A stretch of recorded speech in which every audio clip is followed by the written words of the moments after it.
everyone, welcome to back Azlan cooking and gardening.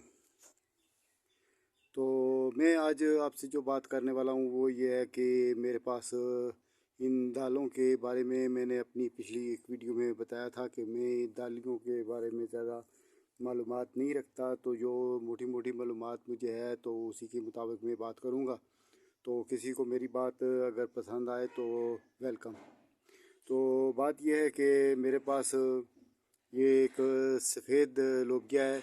इसका इसकी ice जो है जिन ये इसकी जो स्प्राउटिंग वाला एरिया होता है वहाँ से ये बीज जो है सीडलिंग की मैं बात कर रहा हूँ। तो इसका जो स्प्राउटिंग वाला एरिया होता है तो उस एरिया में वो एरिया इसका ब्लैक होता है हल्का सा। तो बाकी ये सफ़ेद लोबिया होता है और एक और बिल्कुल सफ़ेद लोबिया होता है टोटल। तो वो छोटा होता है और ये थोड़ा सा उससे मोटा होता है। तो ये जो मोटा लोबिया है ये इसकी क्वालिटी, इसके पौधों की क्वालिटी और इसके बढ़ने का तरीक़ाकार और इसका जून में अच्छा ग्रोथ करना और ये चीज़ें मुझे अच्छी भी लगी हैं। फ्रूटिंग होना ना होना वो बात की बात है। तो फिर इसीलिए मैंने ये लोबिया जो है ये मैंने जगह जगह पर इसकी दोबारा सीडलिंग की है। हालांकि जून में सीडलिंग में कभी भी नहीं करता होता, लेकिन इस बार मैंने ये क्योंकि मैं पहले तो फूलों की तरफ मेरी गार्डनिंग का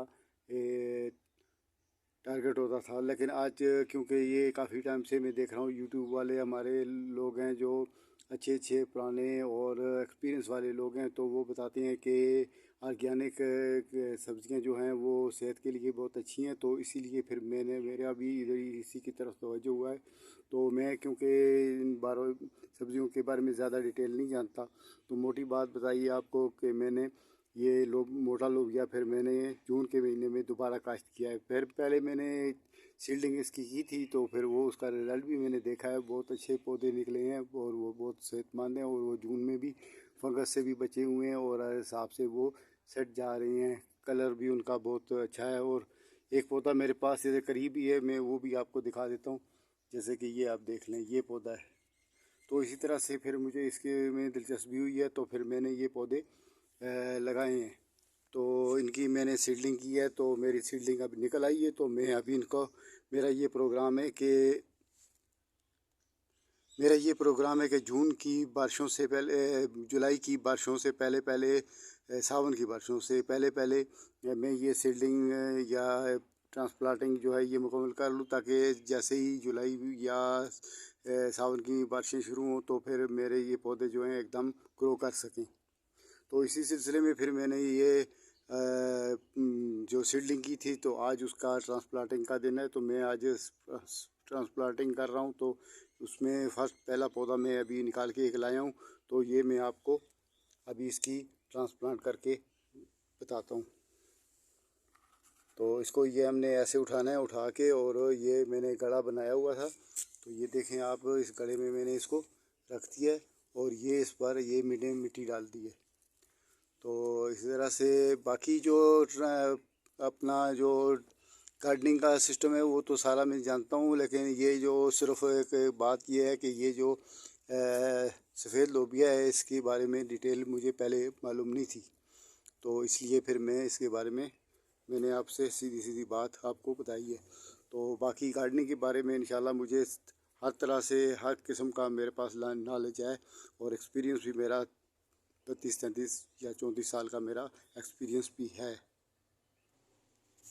तो ये मेरे पास मैंने अभी आपको एक पहला पौधा लगा के बताया था, उसके बाद मैंने ये एक पहला हो गया और ये उसके बाद ये दूसरा पौधा हो गया और उसके बाद आगे ये तीसरा पौधा आ गया। तो ये 3 पौधे मैंने इस कंटेनर में ट्रांसप्लांट कर दिए हैं। तो इसी तरह से ये कंटेनर मेरा जो है ये 3.5 फुट लंबा है और 1.5 फुट चौड़ा है और 8 इंच गहरा है।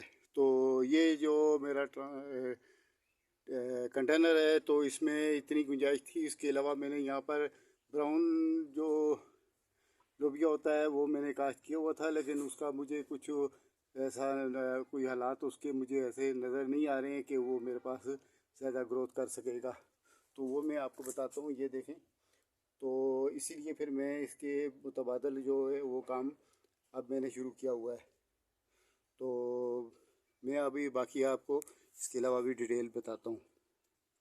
उसके अलावा जो एक और बात मैं आपको बतानी बहुत ज़रूरी समझता हूँ, तो वो ये है कि जब भी आप कोई ट्रांसप्लांटिंग करें या सीडलिंग करें तो उसको पहली बार भर के पानी देना चाहिए। तो मैं अभी आपके सामने वाटरिंग करता हूँ। तो क्योंकि मैंने सुबह इनकी वाटरिंग कर दी थी, सबकी मुकम्मल हो गई ये वाटरिंग, लेकिन ये पौधे जो नए लगाए हैं ट्रांसप्लांट किए, तो इनको एक्स्ट्रा पानी यहाँ पर इनको देना ही पड़ेगा। तो मैं आपको ये बताता हूँ। अभी देखें, तो ये नए पौधे मैंने जो लगाए हैं, अभी ये इनको मैं वाटरिंग कर रहा हूँ। तो ये नंबर से 2 हो गया, और उसके बाद ये नंबर से 3 हो गया। तो ये 3 पौधे जो हैं मैंने अभी लगाए थे, तो ये इनको मैंने वाटरिंग इनका कर दी है। भर के वाटरिंग करनी होती है, लेकिन क्योंकि बाकी जो एरिए में वाटरिंग सुबह मैंने कर दी थी, तो इसलिए फिर यहाँ इनके करीब ही मैं वाटरिंग कर रहा हूँ ताकि इनको काम इनका ठीक हो जाए। तो वीडियो हमारी काफ़ी हो गई है, तो फिर मैं अभी आपसे इजाज़त चाहता हूँ। तो ओके, खुदा हाफिज़।